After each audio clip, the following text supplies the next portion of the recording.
Bahkan kami mengalami Tuhan dalam kehidupan kami sehari-hari. Dan Tuhan, kami juga ingin mengakui bersama bahwa tanpa Engkau kami gak bisa apa-apa. Oleh sebab itu kami butuh sama firman-Mu, kami butuh sama pribadi-Mu untuk menuntun kami untuk menjadi teman baik dalam kehidupan kami sehari-hari. Saat ini mari urapi setiap kami, berikan kami hikmat dan pengertian khusus, supaya kami dapat mengenal Engkau lebih dalam, kami boleh tahu apa rencana-Mu untuk kami. Urapi juga hamba-Mu, kami sangat percaya Engkau sendiri akan berbicara buat kami semua pada malam hari ini. Kami siap mendengar saat ini hanya di dalam satu nama yang berkuasa, yaitu nama Tuhan Yesus Kristus. Amin, amin. Silahkan duduk. Boleh kasih tepuk tangan buat para worship leaders dan musicians. Shalom Bethany Nginden. Apa kabar saudara-saudara? Semua masih percaya Yesus? Masih baca Alkitab? Jangan sampai enggak itu ya. Saya mengucapkan terima kasih buat Bapak Gembala Aswin Tanusaputra dengan semua leader staff yang ada yang memberikan saya kesempatan untuk bisa melayani saudara pada malam hari ini. Karena kita udah lama gak ketemu, saya mungkin harus bercerita sedikit buat saudara-saudara sebagai seorang pria yang salah satu hobi saya adalah pergi ke supermarket. Supermarket buat saya adalah stress release. Saya kalau udah penat gitu ya sama pekerjaan, saya biasanya ke supermarket. Mau Indomaret kayak mau apa, saya ke situ pokoknya. Dan seringkali, kadang-kadang saya cuma mau beli satu item, mau beli shampoo misalnya. Saya harus keliling semua gang. Semua gang harus saya kelilingin hanya untuk ngelihat semua warna-warni, semua barang-barang, sampai saya mendarat di kasir. Oke? Saya seneng banget sama supermarket. Nah, yang saya mau cerita begini. Sebelum pandemi, saya kalau beli Blue Band yang 2 kilo, tulisannya Master Original. Saya kalau beli Blue Band itu, saudara, saya biasanya belinya di Lotte Wholesale. Karena di Lotte Wholesale, Blue Band yang 2 kilo, harganya itu cuma 95.000. Beda dengan Lotte yang bukan wholesale. Itu Blue Band yang 2 kilo bisa mencapai 115, bahkan kadang-kadang 120.000. Bedanya cukup signifikan, oke? Nah begini, semenjak pandemi sampai hari ini, saya udah gak pernah lagi ke Lotte Wholesale. Karena hari ini ya semenjak pandemi sampai hari ini saya beli Blue Band yang 2 kilo lewat blibli.com. Lebih murah dan banyak promonya. Ya kadang-kadang free ongkos kirim dan lain sebagainya. Dan ini yang membuat ya ada beberapa supermarket yang konvensional ya bahasa Indonesianya raksasa mulai tutup di mana-mana. Saya lihat Surabaya tutup. Di Sentul tutup, di Bali tutup, di Manado tutup, dan seterusnya. Nah saudara, alasan saya cerita seperti ini adalah begini. Hari-hari ini di depan mata saudara dan saya, banyak sekali bermunculan hal-hal yang baru. Banyak sekali. Saya bisa kasih list panjang buat saudara-saudara, kita bisa duduk sampai besok pagi. Saya akan kasih beberapa aja, oke? Banyak banget. Hal yang baru bermunculan. Zaman saya dulu, jeans robek dibuang sama mama saya. Zaman sekarang jeans robek dijual, harganya mahal, banyak pula yang beli. Zaman saya dulu, lulusan universitas dibilangnya anak baru. Zaman sekarang lulusan universitas dibilangnya ancaman baru. Zaman dulu kita mau kumpul sama orang yang positif. Hari ini saudara dan saya mau ngumpul sama orang yang negatif. Sebelum pandemi kita bersin depan umum, kita diberkati sama banyak orang. Bless you, bless you. Coba sekarang berani bersin depan umum. Kalau enggak kita dikutukin satu RW. Ya. So list ini bisa on and on sampai besok pagi. Banyak banget hal baru yang sedang bermunculan depan mata saudara dan saya. Oleh sebab itu malam hari ini saya akan sharing dari firman Tuhan tentang kata yang satu itu yang namanya baru. Ya, kita akan lihat apa kata firman Tuhan tentang kata yang satu ini. Saya berharap jam 11 malam saya udah selesai khotbah. Yang amin cuma 5, jadi 40 menit lagi saya selesai. Kita buka sama-sama kitab Kolose pasalnya yang ketiga. Ayatnya yang kelima sampai dengan ayatnya yang ke-10. Kolose pasalnya yang ketiga. Ayatnya yang kelima sampai dengan ayat yang ke-10. Kalau saudara scroll ke atas itu judulnya adalah manusia baru. New creation. Oke, kita mulai. Karena itu matikanlah dalam dirimu segala sesuatu yang duniawi, yaitu percabulan, kenajisan, hawa nafsu, nafsu jahat dan juga keserakahan, yang sama dengan penyembahan berhala. Semuanya itu mendatangkan murka Allah atas orang-orang durhaka. Dahulu kamu juga melakukan hal-hal itu ketika kamu hidup di dalamnya. Tapi sekarang buanglah semuanya ini, yaitu marah, geram, kejahatan, fitnah, dan kata-kata kotor yang keluar dari mulutmu. Jangan lagi kamu saling mendustai karena kamu telah menanggalkan apa saudara? Manusia lama serta kelakuannya dan telah mengenakan manusia baru. Saya suka banget sama istilah Rasul Paulus ini. Oke? Yang terus menerus diperbaharui untuk memperoleh pengetahuan yang benar menurut gambar haliknya. Ternyata kata baru diambil dari dua bahasa Yunani. Yang pertama namanya adalah neos. Neos kalau diterjemahkan ke bahasa Inggris artinya adalah news. Bahasa Indonesianya berita. Dan ini adalah konsep baru yang hanya satu kali. Berita barunya cuma sekali kan? Saudara nonton berita hari Rabu, saudara nontonnya hari ini, hari Kamis, kita semua komentarnya pasti sama. Oh itu berita kemarin, udah viral kok, saya udah di forward kok, saya udah forward kok ke grup sebelah. Karena berita barunya cuma satu kali, gak cuma itu aja, sepatu baru. Saudara pakai sepatu baru, dia gak baru lagi, dia lecet, ya dia kena air hujan, ya dia keinjek sama teman kita, dan seterusnya. Dia gak baru lagi. Mobil baru keluar dari showroom, harganya langsung drop 30%. Dia nggak baru lagi. Saudara yang suka di dapur, apel baru saudara belah jadi dua. Warnanya putih gading. Saudara diemin 1 jam, dia mulai melewati proses oksidasi. Sesudah 1 jam, warnanya bukan putih gading lagi. Warnanya berubah jadi kecoklat-coklatan. Nah, ini semua adalah konsep baru yang hanya satu kali. Nah sayangnya banyak orang Kristen di Betani Nginden tapi nggak ada. Banyak banget orang Kristen yang konsep barunya begini, cuman sekali. Makanya kita ngerasa baru waktu kebaktian Natal kan? Kok belaga lupa? Waktu kebaktian tahun baru kita ngerasa doang jadi baru. Tapi sebenarnya kita tetap manusia lama. Kita gak pernah berubah. Kita tetap the old same person. Kita gak pernah berubah. Karena kita cuma rasa-rasa aja jadi baru. Jahat banget lah kalau setahun sekali. Seminggu sekali deh. Setiap datang ke gereja kita ngerasa kayak di recharge. Tapi sebenarnya kita gak pernah berubah. Kita tetap manusia lama. Nah ternyata Yesus datang ke dunia. Dia bawa konsep baru yang berbeda sama yang dunia tawarkan. Bahasa Yunaninya namanya adalah kainos. Kalau diterjemahkan ke bahasa Indonesia, tadi istilah Rasul Paulus yang saya suka banget. Apa? Diperbaharui sekali, terus menerus. Wow. Ternyata kuota barunya surga untuk saudara dan saya unlimited. Gak ada batasnya.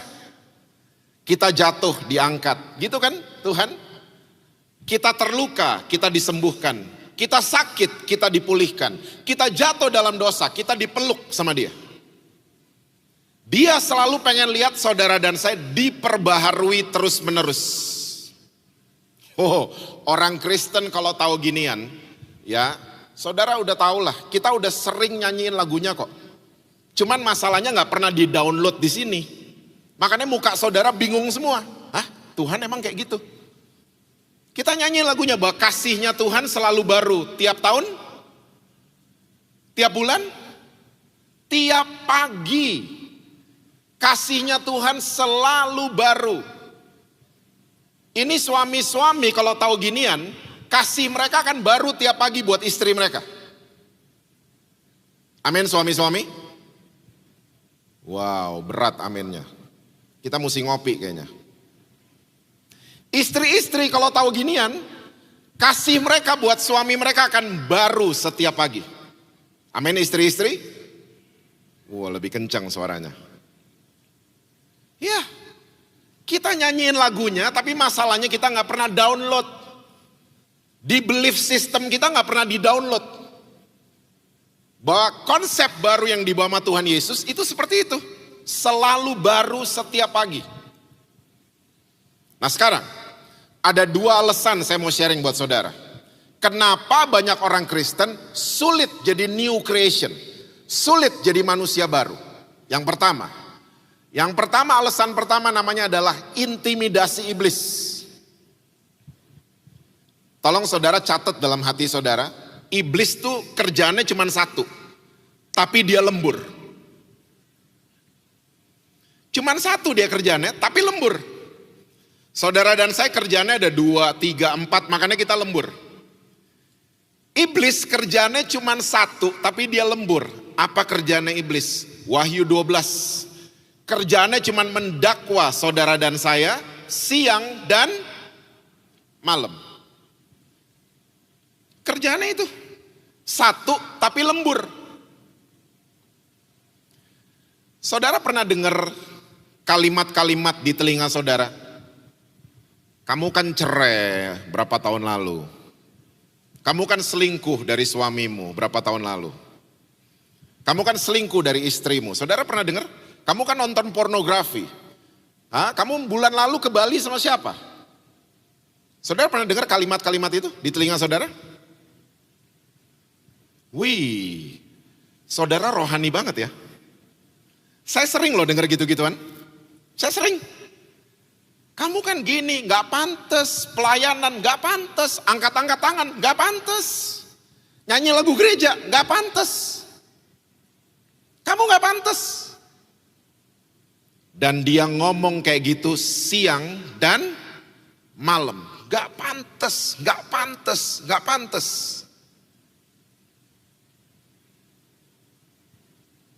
Dan waktu gereja ngajak kita terlibat pelayanan, kita langsung declare. Kita ngomong gini, saya belum beres, suami saya aja dulu. Saya belum beres hidupnya untuk pelayanan, istri saya aja dulu. Pernah dengar orang Kristen ngomong kayak gitu? Atau sering ngomong kayak gitu? Saya belum beres. Waktu kita declare kita belum beres, neraka tepuk tangan. Karena itu tujuan iblis. Selalu pengen saudara dan saya lihat ke belakang. Gak lihat ke depan. Gak ada progres, gak pernah ada kemajuan. Itu iblis. Ingat ya, Bethany Nginden, waktu kita jatuh dalam dosa, Roh Kudus ingetin kita on the spot. Nak, kamu salah. Kita minta ampun, kita sadar dan minta ampun. Tuhan, sorry Tuhan. Case close, saya ulang. Case close, kasus ditutup. Besoknya yang ingetin salah kemarin siapa? Iblis. Bukan Roh Kudus. Kamu kemarin ngapain? Minggu lalu kamu ngapain? Ya, bulan lalu kamu ngapain? I know what you did last summer. Saya tahu yang kamu buat dulu-dulu. Iblis. Makanya Rasul Paulus di tengah kota yang sedang dikuasai hawa nafsu, kota Korintus, Rasul Paulus dibukakan pewahyuan soal kasih. Kalimat favorit saya adalah kasih tidak simpan salah orang lain. Dan ini jeleknya Yesus. Saudara tahu Yesus punya kejelekan? Namanya lupaan. Dia selalu lupa dengan dosa dan salah yang kita buat. Itu Tuhan Yesus. Come on saudara, kita nyanyiin juga kok lagunya. Cuman masalahnya orang Kristen gak di-download ke belief system kita. Gak masuk di sini. Makanya kita gak percaya. Waktu kita jatuh dalam dosa, kita punya kecenderungan untuk main sandiwara, pasang topeng, main drama. Kita acting, seakan-akan kita beres semuanya. Karena nggak di-download ke sini.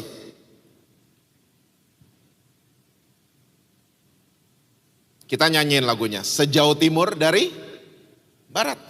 Ada ayatnya. Yang ngerti Pulau Bali pasti tahu. Matahari terbit di Sanur, terbenam di Jimbaran. Orang Sanur nggak bisa lihat sunset. Orang Jimbaran nggak bisa lihat sunrise. Sejauh itu Tuhan buang dosa dan salah kita. Dia nggak inget sama dosa kita. Yang ingetin iblis. Nah sayangnya jeleknya Yesus nggak nurun ke orang-orang Kristen. Orang Kristen nggak lupa, inget. Suami salah 10 tahun lalu kita ingat sampai hari ini. Istri salah 10 bulan lalu kita ingat sampai hari ini. Kita nih ingetan. Pertanyaannya, kalau kita suka inget-inget, ungkit-ungkit salah orang lain, Tuhan kita tuh siapa? Karena Tuhan Yesus dia nggak seperti itu. Sebelum pandemi, saya bertemu dengan seorang worship leader. Bukan worship leadernya Bethany Nginden pokoknya, bukan. Saya ketemu sama seorang worship leader ini di sebuah gereja. Dan tiba-tiba dia datengin saya, dia bilang begini, Kak, dia manggil saya kakak. Kak, aku nih gak bisa keluar dari pornografi. Gak bisa Kak. Aku nih udah ketagihan, nonton sehari 6 kali. Ketagihan aku, I'm a porn addict. Dan yang sering saya lakukan Kak, pemain musik berdoa sebelum kebaktian, saya mojok ke daerah yang gak ada CCTV-nya, saya nonton. Sebelum saya mimpin worship. Habis itu saya pegang mikrofon, shalom saudara-saudara. Dan ini saya udah lakukan bertahun-tahun. Dan ini yang membuat saya merasa bersalah. Waktu dia ngomong rasa bersalah, keluar air mata. Dan Kak Jessie mesti tahu.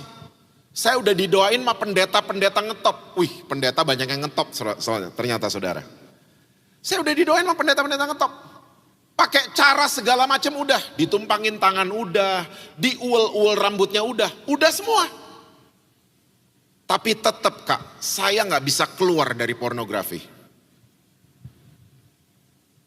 Saya bilang sama worship leader ini, kamu pernah klaim 2 Korintus 5 ayat 21? Apa itu Kak?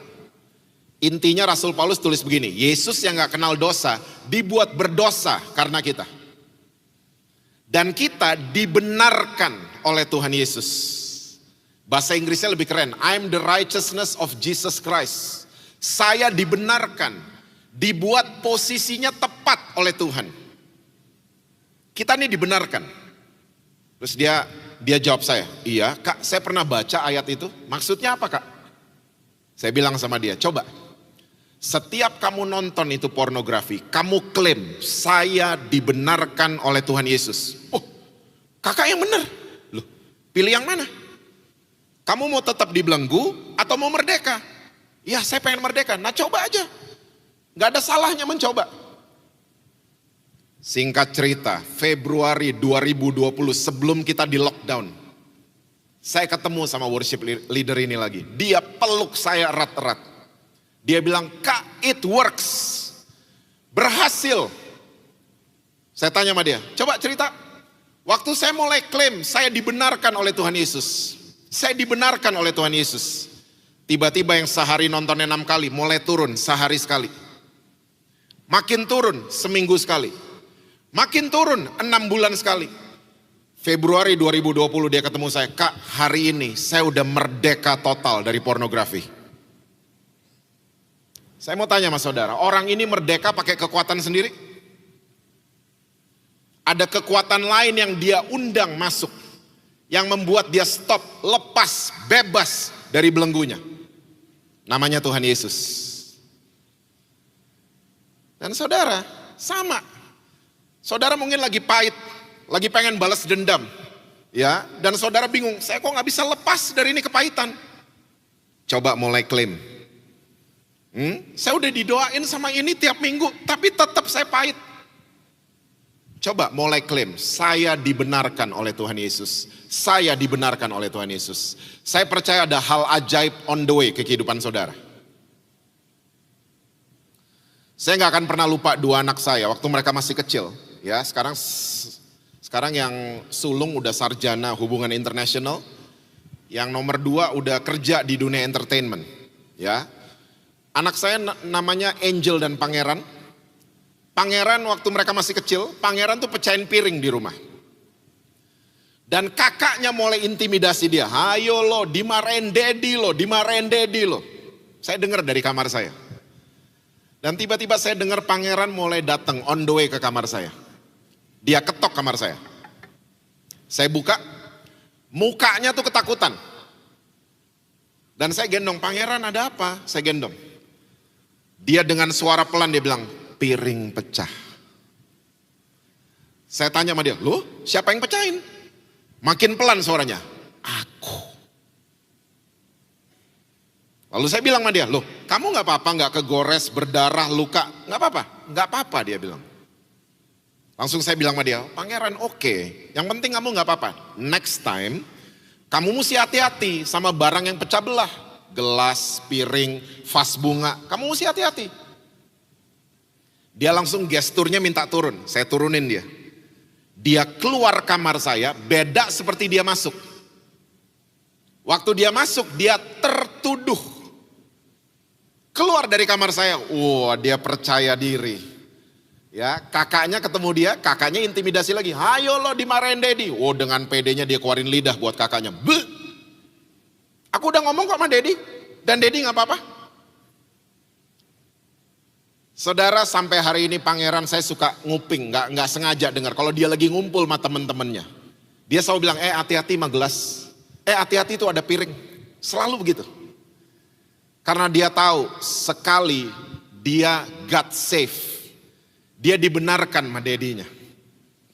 Saudara, kalau saya bapak di dunia bisa seperti itu, apalagi bapak kita di surga. Dia luar biasa, dia adalah Allah yang setia dan adil kalau kita ngaku dosa kita. Saya percaya saudara akan bebas dari belenggu apapun yang iblis sedang intimidasi saudara. Dan inilah yang disebut dengan good news. Kabar baik. Yesus datang ke dunia, dia bawa kabar baik, bukan kabar buruk. Nah saya mau ajak saudara-saudara di Bethany Nginden. Kita nih orang Kristen, kita punya panggung, punya mimbar, punya digital platform. Jangan pakai itu untuk nyebarin bad news. Kamu dosa, oh dibakar nanti kamu di neraka. Kamu kumpul kebo, oh pantas tokomu bangkrut. Kamu gay, lesbian, oh lihat nanti, neraka kamu. Jangan suka gitu-gituin orang. Jangan. Stop gitu-gituin orang. Jadilah pembawa kabar baik, bukan kabar buruk. Karena orang dengar kabar buruk. 2. Yang pertama, dia cuma jadi takut. Dan yang kedua, dia jadi munafik. Karena dengar kabar buruk. Di depan kita doang dia baik. Tapi sebenarnya gak pernah berubah. Tapi kabar baik merubah seseorang. Ibu-ibu, toko tas sale 90%, kira-kira gimana? Mandi, ganti baju, make up. Suami bilang, mah tokonya ngantri loh 2 jam, gak peduli. Sale 90%. Yang cowok-cowok toko sepatu sale 90%. Kita ngantri. Sebelum pandemi saudara mungkin masih ingat, travel fair ngantrinya sampai kayak kaki 1000. Karena orang dengar ada diskon. Apalagi ada kabar yang menyatakan dosa saudara dan saya diampuni 100%. That's a very good news. Seharusnya kita berubah. Makin jadi orang Kristen yang tahu diri.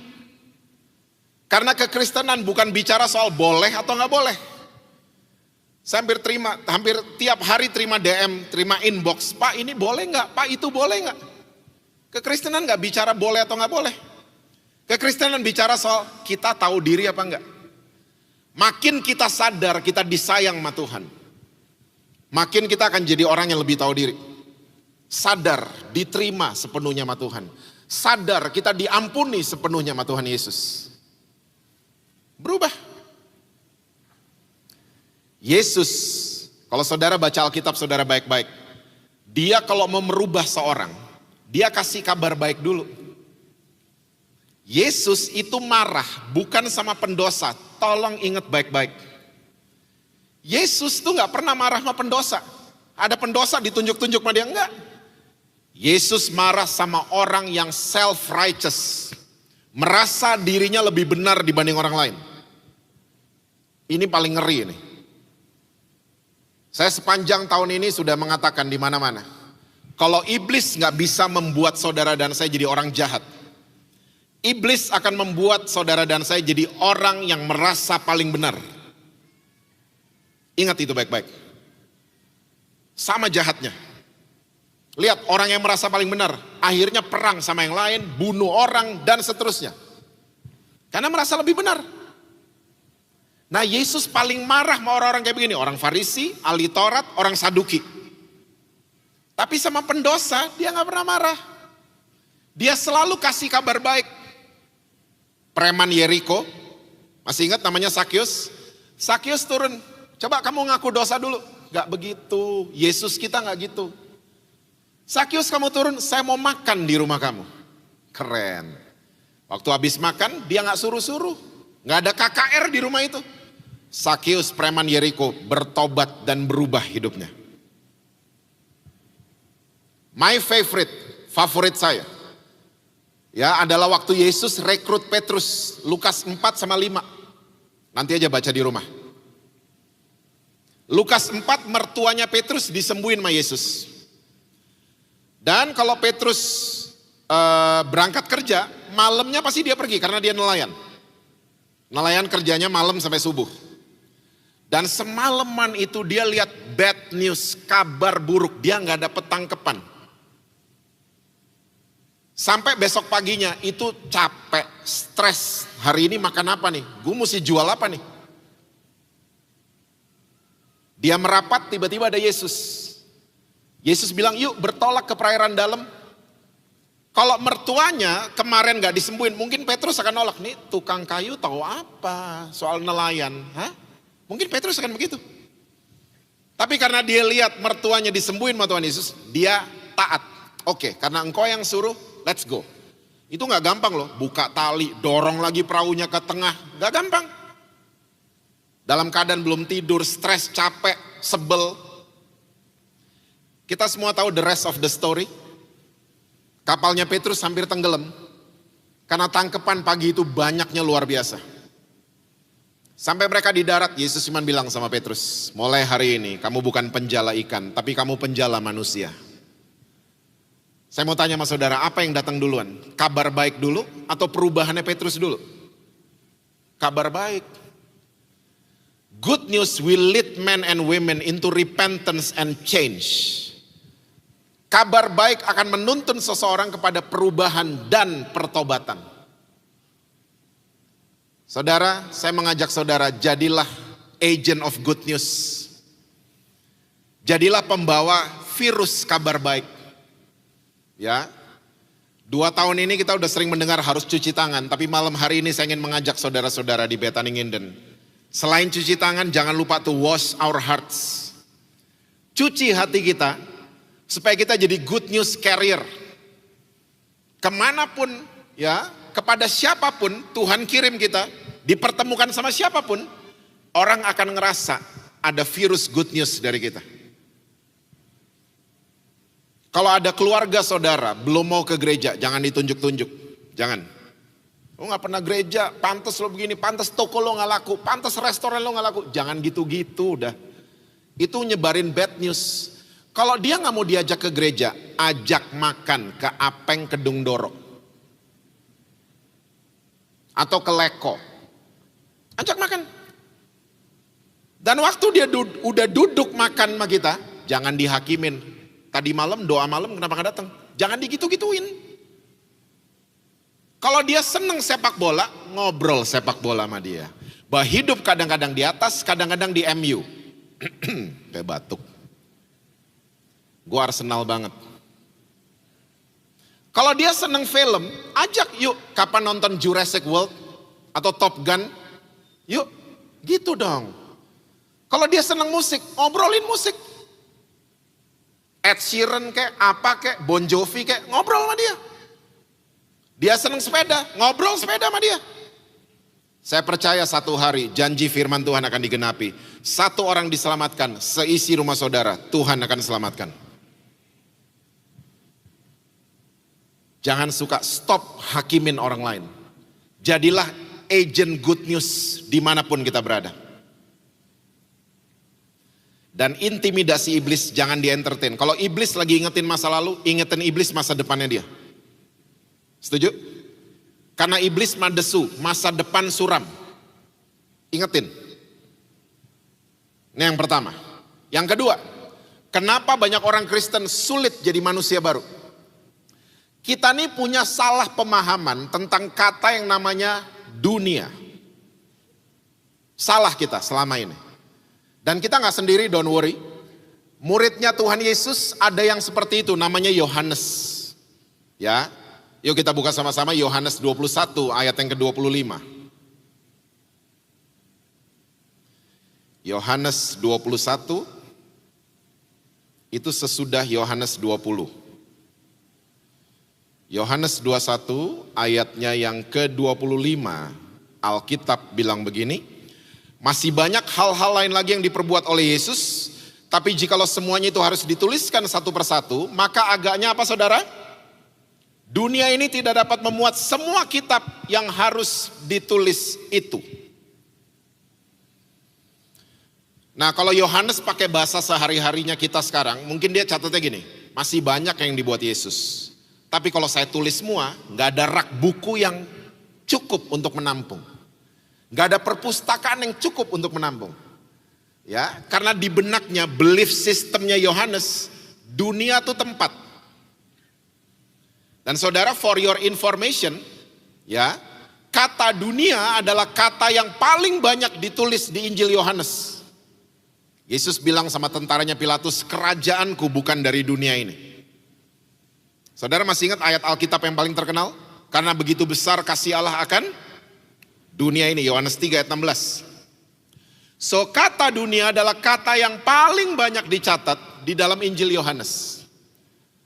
Nah, saya mau yakinkan saudara-saudara semua pada malam hari ini bahwa dunia itu bukan tempat. Yang tempat namanya adalah bumi. Makanya bahasa Inggrisnya beda. Bumi itu earth, dunia itu world. Terus dunia apa Pak? Dunia adalah sistem yang ada di dalam planet bumi.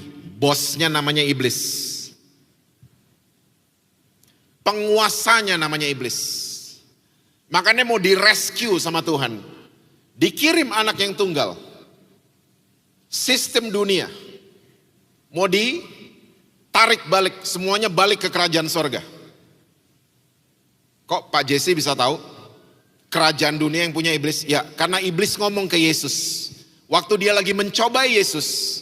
Dia bilang, kalau kamu sembah aku, saya akan kasih kerajaan dunia buat kamu. Iblis ngomong gitu sama Yesus. Nah ternyata saudara, pencipta kita, kalau ngomong sama kita, itu gak pernah pakai dunia. Selalu pakai bumi. Saudara masih ingat Kejadian 1? Taklukkanlah apa? Bumi, bukan dunia. Pengkhotbah 1 ayat 4, generasi yang satu pergi, generasi yang lain datang. Tapi bumi tetap ada. Saudara masih ingat doa Bapa kami? Jadilah kehendakmu di bumi seperti di surga. Wahyu 21, saudara masih ingat? Nanti kita semua akan mengalami langit dan bumi yang baru. So bahasanya pencipta kita selalu pakai kata bumi. Nah Yohanes akhirnya sadar bahwa bumi itu tempat, dunia bukan. Sadarnya di mana? Waktu Yesus mau naik ke surga. Kisah 1 ayat 8, saudara masih ingat? Kamu akan jadi saksiku di Yerusalem, Yudea, Samaria, sampai ke ujung bumi. Di situ Yohanes mulai, oh bumi itu tempat, dunia bukan. Makanya tulisan-tulisannya Yohanes di bagian akhir Alkitab kita beda. Udah beda. Yuk kita lihat. 1 Yohanes 5 ayat yang ke-19. 1 Yohanes 5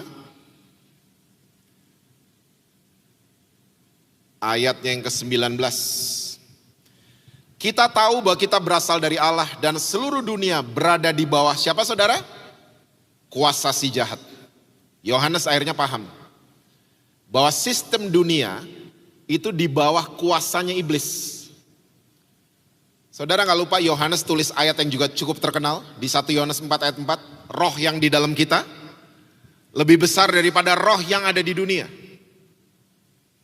Nah kita nih orang Kristen ya suka membahas kata duniawi. Karena orang Kristen kalau sudah terjerat sama sistem dunia, dia jadi duniawi.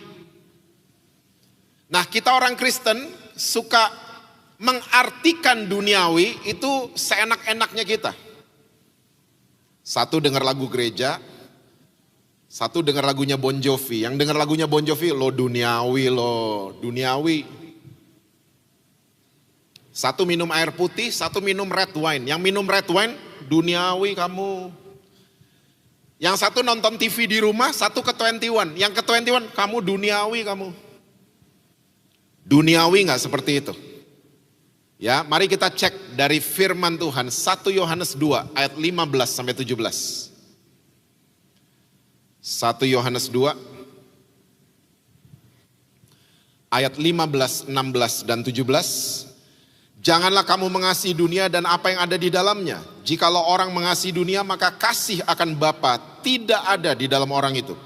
Sebab semua yang ada di dalam dunia, yaitu apa saudara? Keinginan daging, terus keinginan mata serta sombong, keangkuhan hidup bukanlah berasal dari Bapa melainkan dari dunia.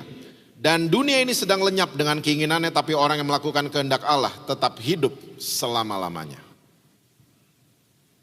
Duniawi itu ini. Kristen sih tapi duniawi. Rajin kebaktian sih tapi duniawi. Yang paling ngeri pelayanan sih tapi duniawi. Orang yang duniawi bukan yang tadi saya bahas, satu minum air putih, satu red wine, bukan gitu. Orang duniawi itu ini yang selalu pengen memuaskan keinginan daging, keinginan mata, ujung-ujungnya sombong. Ini orang duniawi. Dan saya sedih banget adalah banyak pelayan Tuhan mulai jadi duniawi. Di Jakarta banyak banget.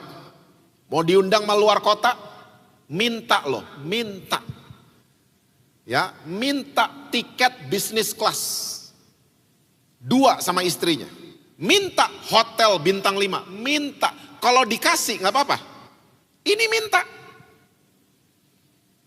Dan waktu udah di pesawat, di foto boarding passnya, bisnis kelas, cekrek. Posting ke story. Semua orang tahu, Pak Pendeta naik bisnis kelas. Sampai di hotel, berenang juga kagak, berendam-rendam doang, kayak kuda Nil. Mulai IG live, sore guys, yuk jangan lupa olahraga. Ya ampun, cuman berendam-rendam doang. Ujung-ujungnya mau sombong, mau pamer.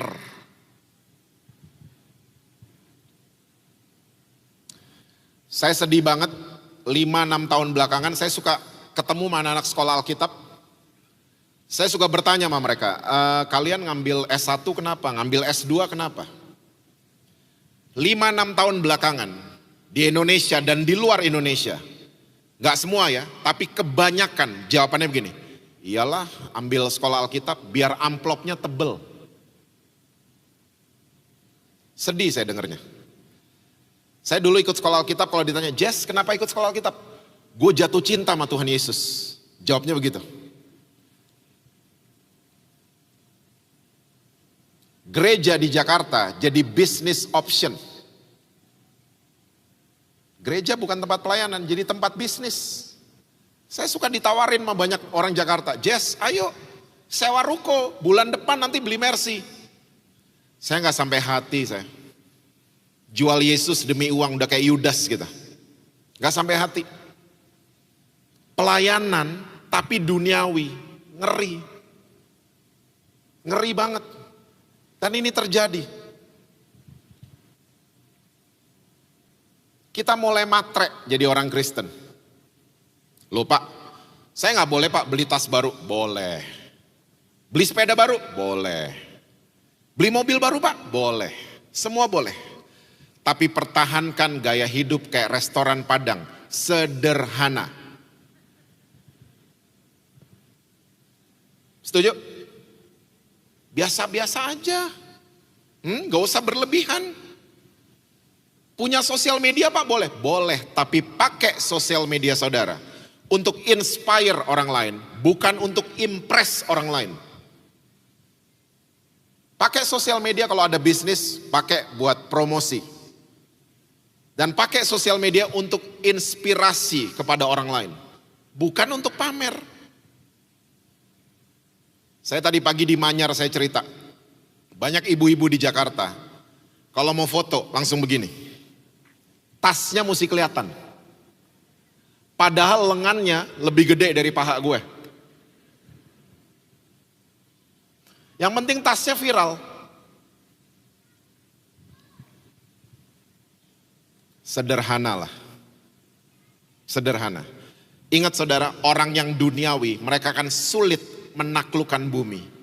Gereja yang duniawi, sulit menaklukkan bumi.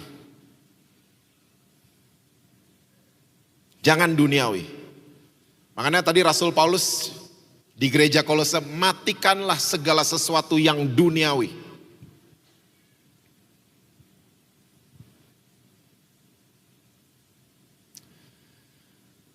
Saya akan tutup dengan cerita. Bulan Juli tahun lalu, persis tahun lalu, saya kena Delta, kena COVID. Dan puji Tuhan ada dokter. Karena nggak ada dokter COVID. Ini dokter mempelajari COVID itu apa. Dia ngurusin saya, dia bilang, Jess nggak usah ke rumah sakit, kamu di hotel aja. Tapi saya akan bawel sama kamu. Saya akan telepon kamu 5 kali sehari, cek saturasi dan seterusnya. Don't worry, you'll be fine. Ya. Nah saudara, waktu ada virus COVID di dalam saya ini bread lover. Ya, saya sama lah sama kakak saya. Saudara mungkin tahu kakak saya. Perbedaan kita di kepala pokoknya. Dia rambutnya almarhum. Jangan bilang-bilang dia ya. Kita nih bread lovers banget. Pencinta roti. Istri-istri kita kalau beras habis nggak panik. Roti habis panik. Sampai kadang-kadang telepon teman, lo ada stok nggak? Tolong digojek dong. Ini supermarket udah tutup. Sampai kayak begitu. Nah, saya punya roti favorit di Jakarta itu roti PB&J, peanut butter and strawberry jam. Itu favorit saya banget. Nah, waktu saya lagi isoman, dipesenin sama istri saya. Dipesenin. Dan saudara tahu apa yang terjadi? Itu roti nggak habis, padahal itu roti favorit saya. Nggak habis. Istri saya sampai bingung, kok nggak habis?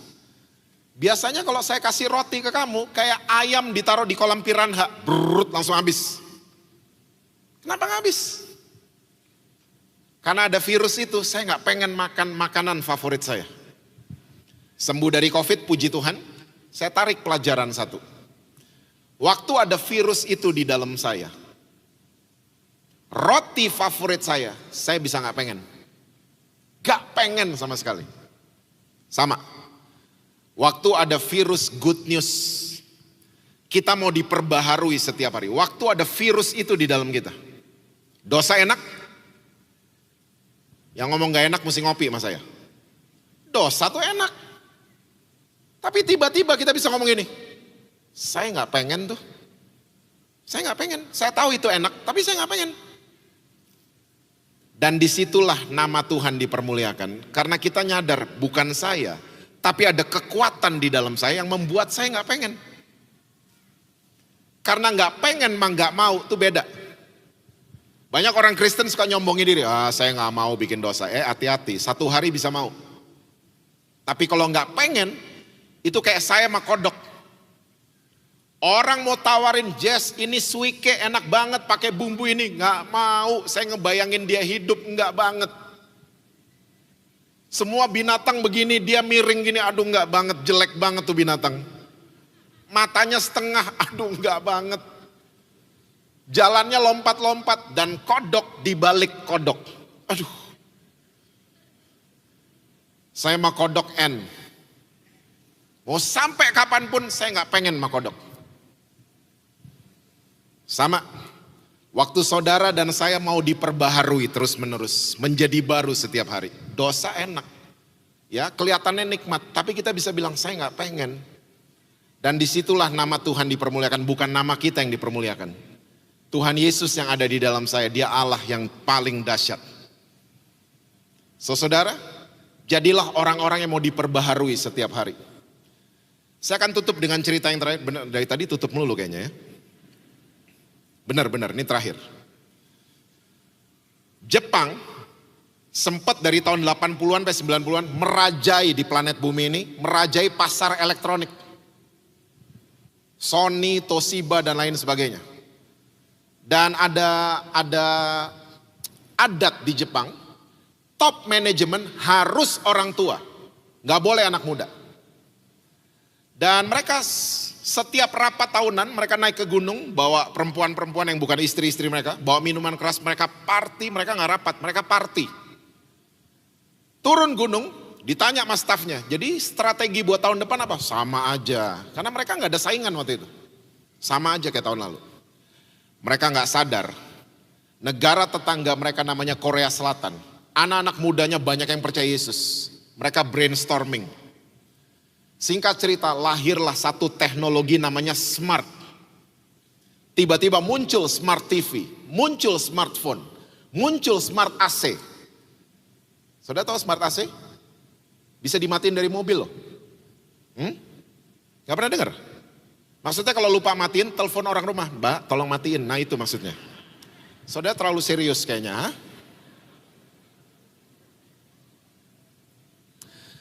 Muncullah teknologi smart.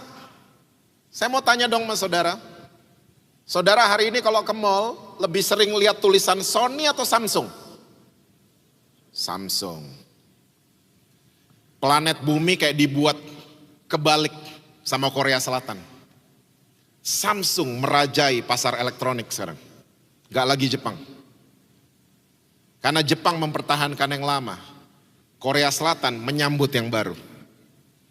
Saya percaya kasihnya Tuhan, kreativitasnya Tuhan, ide-ide dari Tuhan selalu baru setiap hari. So sambutlah kasihnya Tuhan setiap hari yang baru buat kehidupan saudara dan saya. Saya percaya saudara akan menemukan cara yang baru, menemukan ide yang baru, menemukan jalan keluar yang baru. Dan saya percaya saudara akan mengalami mujizat-mujizat yang baru bersama dengan Tuhan Yesus. Amin. Tuhan berkati saudara-saudara semua. Selalu sukses, harmonis. Dan rekening BCA selalu penuh buat saudara-saudara. Kenceng banget amin ya kalau udah gitu ya. Duniawi. Saya minta dengan hormat Pak Petrus yang saya hormati. Untuk datang ke depan